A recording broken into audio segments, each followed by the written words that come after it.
Back when my parents, Judy and Altamani, were first down to Florida, they came down with some friends, Ruth Ponico, who was a fat lady, and her husband, for the winter. And they wanted to get some fishing in, so they went out to Gibsonton, where there was a river, Alafia River, and went fishing there. And it was so good, they saw there was a little trailer park. So the following year, they came down to the little trailer park and stayed with some other show people that had just ventured down from people telling them how good the fishing was.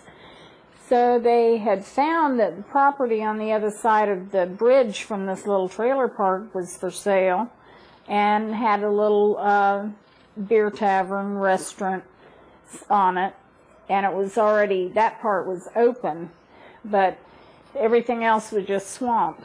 So they paid for the camp, the property, and they came down the next winter and start rebuilding and making everything, and have people come in and get bait and just have a place to retire. So they bought the property in 38 or 39 and stayed there every winter since. And they'd come down every once in a while. People would come up for a visit. Frank Lentini, the three-legged man from down in Miami, and he came and decided that, he asked my dad, what are you going to name the place? And he said, well, I never thought of naming it anything. It's just a place for everybody to come visit. And he said, well, why don't you call it the Giants Camp? And he did, and the rest is history.